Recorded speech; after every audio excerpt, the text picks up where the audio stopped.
Daktari Edith Riza ambaye ni mkurugenzi utawala rasilimali watu Wizara ya Elimu, Sayansi na Teknolojia amewataka walimu wakuu wa shule za awali na msingi kuwatumia wataalamu mbalimbali ikiwemo kutoka halmashauri ili kufikia malengo. Amesema hayo wakati wa ufunguzi wa mafunzo maalum kwa wakuu wa shule za awali na msingi pamoja na wenye viti wa kamati za ujenzi inayofanyika wilayani Korogwe mkoani Tanga.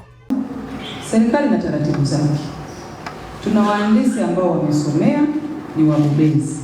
Twende tukawashirikishe hatua kwa hatua, na tunasema ili kufanikisha ujenzi wa miundombinu iliyokusudiwa, tuhakikishe kwamba hawa wataalamu wahandisi kwenye halmashauri tunawatumia ipasavyo ili kuzingatia miongozo ambayo imehitaji.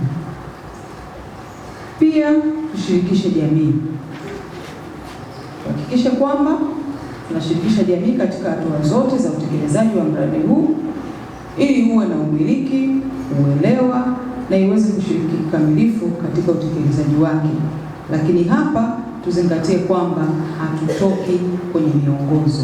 Jamii tuishirikishe, lakini tusitoke kwenye miongozo ambayo tumepewa na maelekezo ya namna bora ya kutekeleza miradi hii.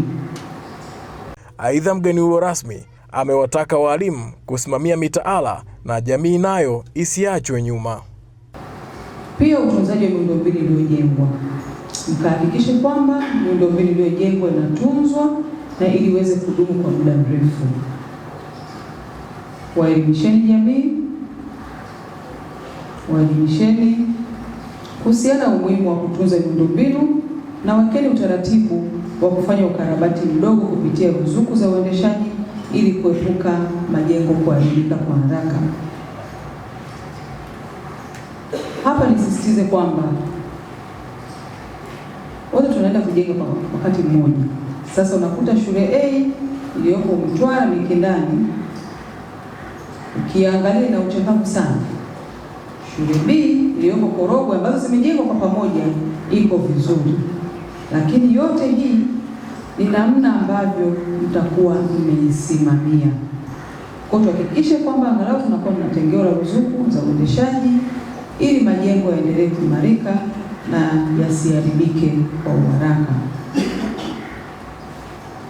Kuhusu usimamizi na utekelezaji wa mitaala iliyoboreshwa 2023, tunatambua mitaala imeboreshwa na serikali imetoa mitaala hiyo mwaka 2023 ambayo inalenga kuhakikisha kila mwanafunzi anajenga umahiri uliokusudiwa ili kuwa na wananchi wenye ujuzi na wanaoweza kuchangia katika maendeleo ya taifa.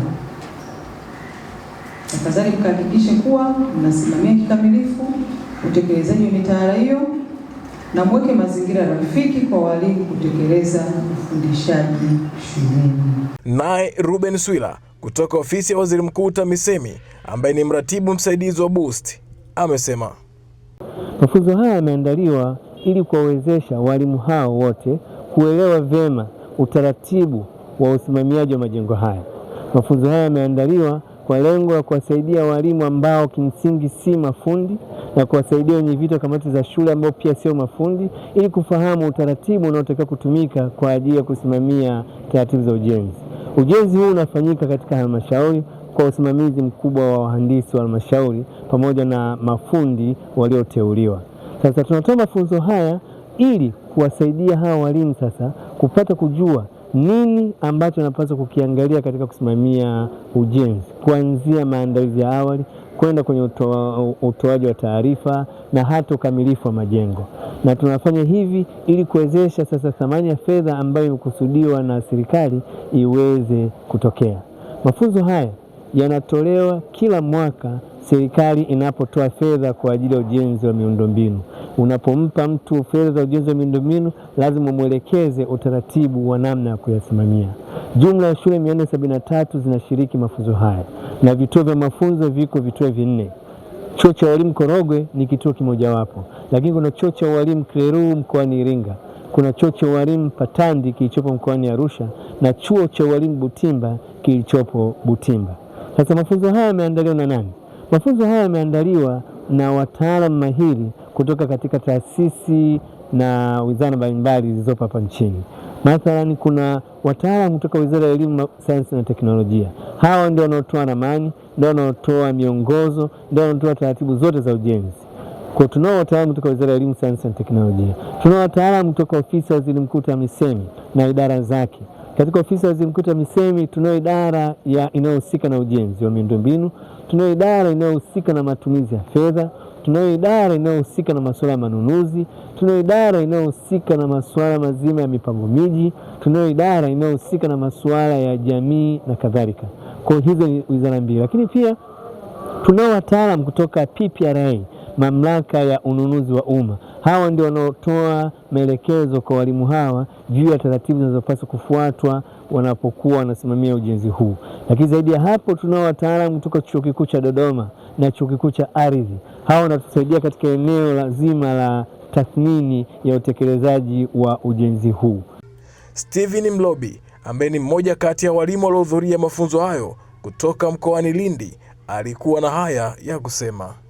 Mafunzo haya yamehudhuriwa na walimu wakuu, wenye viti wa timu za usimamizi wa miradi ambao tumejumuika nao pamoja kutoka mikoa ya Pwani, Mtwara pamoja na Tanga.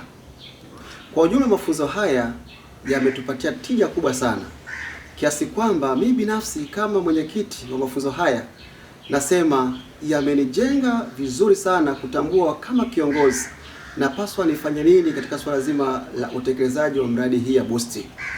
Na si hivyo tu, lakini namna gani ambavyo jamii inapaswa kushirikishwa katika utekelezaji wa miradi hii ya BOOST. Mbali na kushirikishwa jamii, lakini pia namna gani naweza kudhibiti matumizi sahihi ya fedha za miradi hii ya BOOST. Lakini tunapotumia fedha hizi za BOOST, si kwa lengo kwamba tufanye tu miradi tu ikamilike, imradi kwa miradi imekamilika. Hapana, lakini lengo tuweze kuwa na miradi iliyo bora ambayo imekamilika vizuri kabisa. Hata wale wanaotoa fedha zao ambao ni wafadhili mbalimbali, kwa kweli watakapokuja kuangalia miradi yetu wakute kweli miradi imetekelezwa katika kiwango cha juu kabisa. Nasi tunamwahidi Mheshimiwa Rais wa Jamhuri ya Muungano wa Tanzania kwamba tupo tayari, tunakwenda kutekeleza miradi hii kwa uhakika na kwa ufanisi mkubwa, na tutaimaliza kwa wakati. Hatutamwangusha. Jamhuri ya Muungano wa Tanzania, kazi iendelee. Mafunzo hayo yaliyofunguliwa wilayani Korogwe yanahusisha shule 473 ambazo zimepokea fedha za ujenzi wa miundombinu na ukarabati wa shule katika mwaka wa fedha 2025-2026.